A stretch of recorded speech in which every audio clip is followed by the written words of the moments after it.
For Channel 6 TV Community Focus, I'm Dennis George, and honored today to have the new manager, director of aviation, or whatever you want to call it, Michael Renchie from the Lebanon-Springfield Airport. Michael, welcome.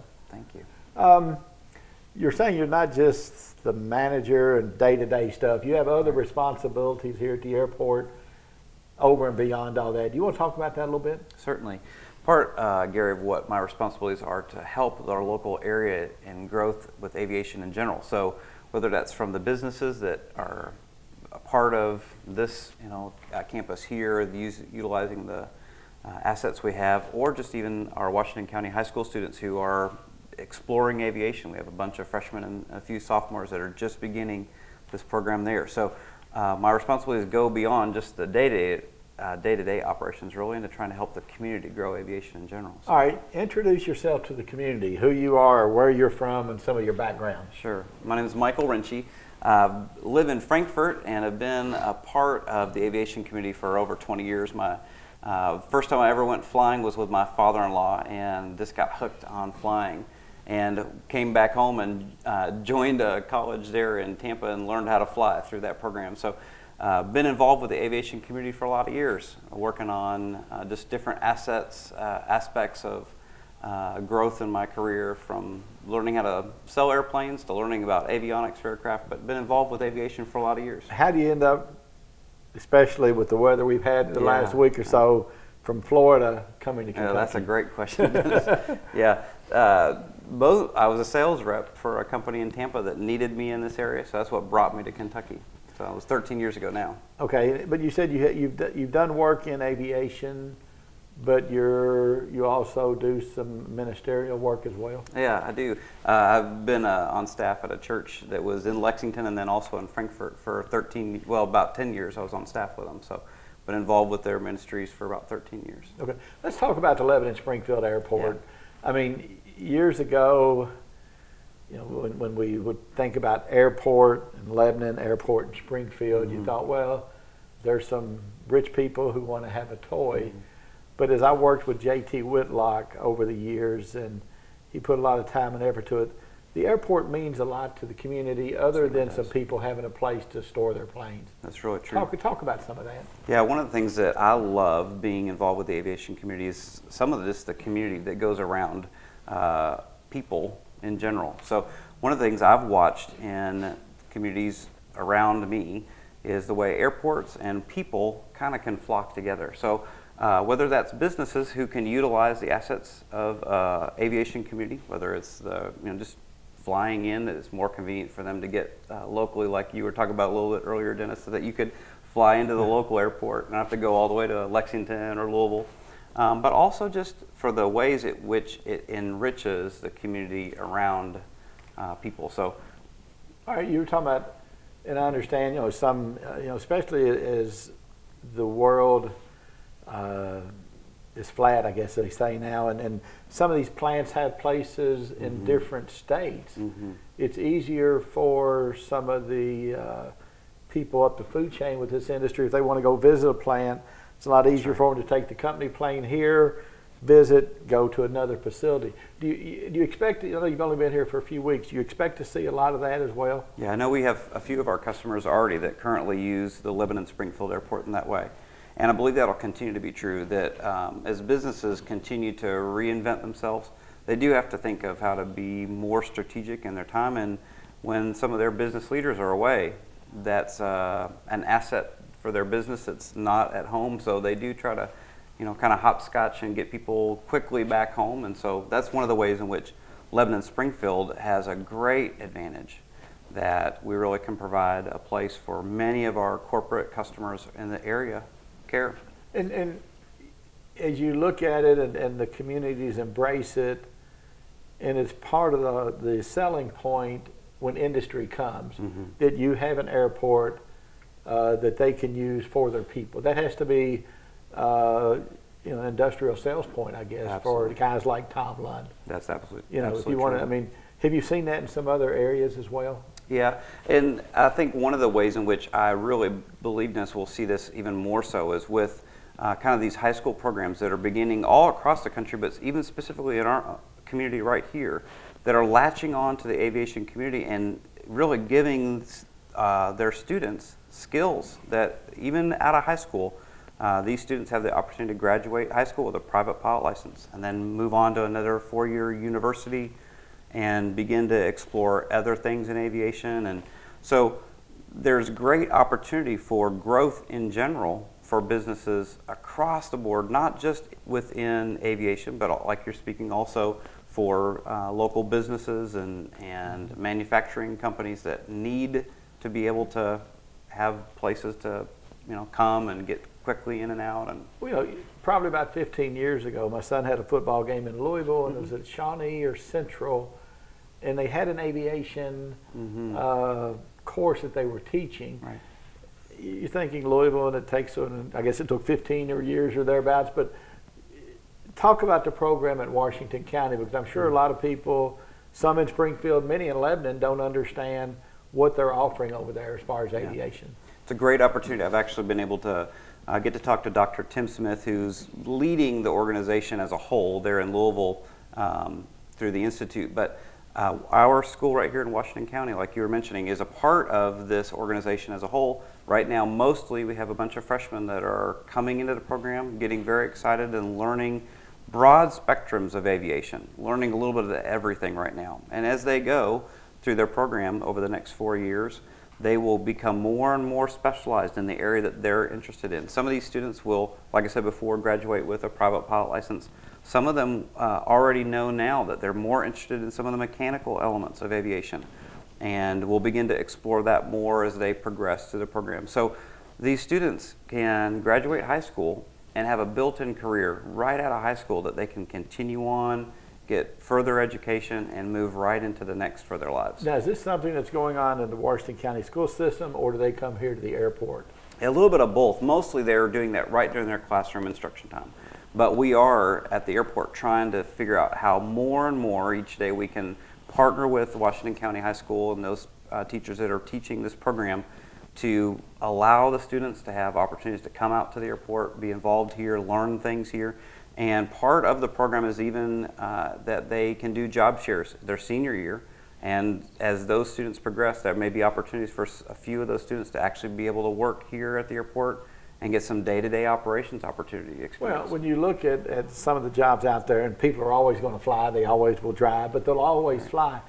Jobs working with a Southwest airline, a Delta, or some of those people, whether it be on the ground or what have you, those are probably pretty good paying jobs in the industry. Sure. I mean, they are. Can you talk about that a little bit, or what you know about them? I know you're not directly involved in that kind of stuff, but talk about those jobs and what kind of jobs are out there for them. Yeah, it's great. The aviation community is growing, and especially in the past several years, some of the need for pilots as well as mechanics not only has grown more, but some of the things that we would have thought would have been ignored in the past, especially aviation mechanics. Those are top-rated, top-paying jobs. They're really limited amount of educated men and women who are going into those careers now. And the universities are trying to teach more and more of these students. And as we become more globally focused, other countries begin to take more and more of our students to their countries. And so it continues to leave a good gap here in the United States to not only just for education, but also for future advancement for students who want to stay here in the States or potentially want to look outside. Where in the past that would have maybe been military, would have been a major draw for some of these students to give them opportunities. Now other countries are more and more pulling from our education pool. Okay, what can you do as the manager here? Yeah. I mean, do you give flying lessons, or will you take people up in the air? Talk about some things that you can offer to people around here that don't know what you do here. That's great, Dennis. Yeah, we do have several instructors that work out of the airport that utilize the aircraft that we have here that anyone can rent. We can get you, if you're already a pilot, we can get you qualified to fly the aircraft we have. But we also have, like I said, instructors that work here out of the airport regularly and are teaching students regularly. I remember I was a kid, my father was a police officer in Lincoln, Nebraska, and I would go out to the airport when he worked there, and I would see these airplanes taking off, and it ignited something in me. And there's so many opportunities like that at the airport for young people to see the things that happen, the jet show, the RC jet show that comes this summer. It's such an opportunity for kids to come out, have a neat experience, families to come and have neat experiences. And what I learned as a kid was that if you could see something, you could get your hopes up that maybe I could do something like that. You could make steps towards that. And with some of the opportunities now in our high school program, that is really tangible, that while students are still at home, living at home, they don't have the stresses of being in college, they can take those steps right there in high school. If someone wanted to take flying lessons, I mean, is that an expensive proposition? I know you said you have instructors, but what do they charge? Yeah, it's not overly, it's obviously not cheap. It does cost something, but actually probably the cost of instruction is very similar now than 25 years ago when I began learning how to fly. So it hasn't gone up tremendously, though the costs have gone up tremendously with insurance and fuel things, but certainly the cost of it is still very reasonable. Define reasonable. Give me a dollar figure if you have if you have a ballpark range. Sure. Currently, we rate rent our aircraft a little bit over $100 an hour. That's with fuel, so somebody can come and get an introductory flight with an instructor and probably spend $150, maybe $200, and get an opportunity to go fly and kind of see if it's something they'd be interested in. But on average, someone doing instruction will fly about 40 to 60 hours through their process of getting their private pilot license. And so you can kind of do some of the math to kind of figure out some of the cost of that. But the opportunity, what I watched when I learned how to fly, all of a sudden I could get from a point, my in-laws were living in Owensboro, Kentucky, and I was living in Tampa, Florida. I could get my wife home in 4.5, 5 hours. We could borrow or rent a plane and be back at her home in just a few hours. And where it was a 14-hour drive, all of a sudden the world got a lot smaller. It opened up some opportunities for my wife and I, for my family, for my children, to experience things that they couldn't have experienced any other way. Okay, if someone just wanted to come out on a beautiful Sunday afternoon, absolutely, could they make an appointment, hand somebody some money? Similar type cost, or is that less expensive? Absolutely. If somebody's interested in finding out more information about getting instruction, they can certainly call the airport. We can get them connected with an instructor and get them a flight within just several days. Probably they could be in an airplane. Okay, and as you were talking about, taking the lessons and going up, it reminded me of an experience where we were going to do the Richard Petty experience. Oh, sure. At the Speedway, up in Sparta. So we go up there. They put us in a room, fix us up with the gear, the fireproof gear to put on. Put us in a van, rode us around the track to kind of see how the embankments were. Pretty much went in, said first gear, second gear, third gear, and you took off in a race car. Right. I hope you get a little bit more experience. We do give you a little bit more opportunity to learn before we give you a plane to fly. Sure. So you're not going to just give me a 15-minute watch this on TV. No. Here, you go fly the plane. So someone would be. It's a little bit different experience. Right. Yeah, it is. And so much of education is driven by the learner. So the more motivated a learner is, the quicker they'll learn, and the quicker that they'll find themselves in the cockpit of an airplane by themselves, maybe one day. But that first opportunity to be at the controls by yourself. I remember the first time I let my instructor out, and he got out of the aircraft, and I was just me. And he said, all right, go do 3 touch and goes, go land 3 times and come back. And I thought, okay, he seems to think I can do this, so I guess I could do this. But that opportunity to be all alone and at controls of that yoke was an incredible opportunity. And that was motivated mostly by my own desire to continue to learn. Okay, but you hear so many people talk about a fear of flying.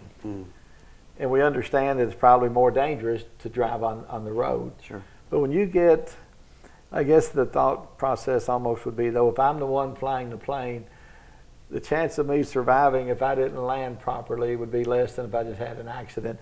The first time you did it, were you scared?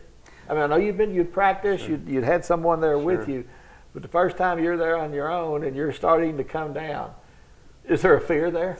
Well, I certainly prayed a little bit, but prayed a lot. Is that how you got in ministry? Yeah, that's right. That's how I got closely related to ministry. No, I did pray a good bit, but what I experienced in that opportunity was, one, great training. I had a great opportunity to have great instructors who prepared me. I wasn't just sent up by myself, unaware of the situation, but prepared well. But the opportunity that I had in that moment to really do something I'd never done. You know, it's different when I know that you know there's an instructor there that'll catch you if you fall, to know that, oh wait, this is all really designed around whether I can do this, and I believe I can. And so that was it is a great opportunity to see what you're able to learn and accomplish. Was there an adrenaline rush? Oh, sure. When it's, you know, when you there still first is. time, Oh, there still is. First time I pushed the power in to the firewall and get that propeller spinning, man, oh man, it's just still a rush. Typical plug, the location of this airport. Mm-hmm. I would say there are people in the outskirts of the counties who have no idea where this airport is. It's kind of a hidden gem. Sure. And your first time down, did you have trouble finding it, or? I didn't. Okay. It's right here off of Highway 555, which is very helpful. The main thing that I love about the location, though, and this is different I've never been in a community two communities that share a single airport. Mm-hmm. Such a great design in that where many of our cities in Lexington that have airports, they have they're hemmed in by the fact that they're only reaching a small group of people.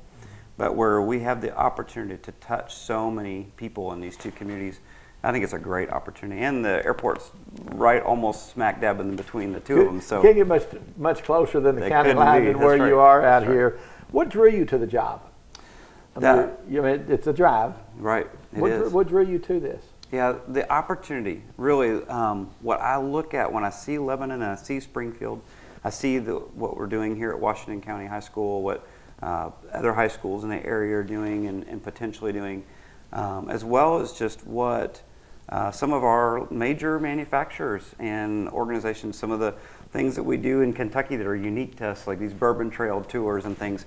There's so much opportunity for, like you were talking about, not that this is something that just appeals to rich people. It really appeals to anybody who has that experience that I had when I was a kid. If they've had that experience or they've looked at a plane and thought, I wonder how that works, there's something in us that wants to, I believe, experience just flight. It's an amazing invention. So that's what really drew me to it, was the opportunity to be involved with these two communities and these organizations to help move things forward. Okay, and I'm sure when you went through the interview process, they looked at your background, your experience. Sure. But they also probably wanted to know what your plans are going forward. Sure. And how you propose to implement those. We've talked about getting the industry involved. We talked about the schools. Do you have a blueprint on where you are today and where you want to be a year from now? Sure. What would that be? Sure. Certainly the advantage to the Lebanon-Springfield airport is the board that really serves these two communities. And so they provide a great deal of instruction and direction for me. They're my boss. Mm-hmm. So they provide a great deal of that. But what I really believe, what I see out in front of us is the opportunity for growth in our community. And so what really we talked about through some of the interview process was, what are some of the ways in which this community can grow together and that the airport can be a part of what aids these two communities. So that's really what we've been focusing on, is bringing some real growth. I mentioned the Bourbon Trail. I didn't grow up in Kentucky, but I've been here for the last 13 years. And this has been kind of an evolving thing over the past several years, these ideas of these tours. And there's such an opportunity to reach people that are outside of our Kentucky environment, but are drawn to a little bit of Kentucky. And there's things like that. I think, wow, if we can get people into this area, give them some of the neat experiences that we have that are unique to our area, it gives them something to go home and talk about Kentucky and, wow, I went to this place, did these tours, had these experiences, saw people who were friendly and encouraging and wanted you around. And so I really believe that the opportunities for really our communities reaching way beyond our own cities is very big. Okay, and just shows like this where you're introduced to Sure. the residents of the two counties, Sure. and telling them about things that go on at the airport is another way for you to get the information out. Absolutely. So I guess what I'm saying is if there's anything that we at Channel 6 can do for you, Great. give us a call, right? We'd love to have you out anytime. Well, one of these Thank days you, I may Dennis. let you take me Oh, up. Dennis, we'll take you up. Only if I can come down safely, right? Absolutely. Okay. Absolutely. Michael, we appreciate your time. Absolutely. And hopefully we'll be back out to visit with you again. That's great, Dennis. Okay. Thank you. For Channel 6 TV Community Focus, I'm Dennis George.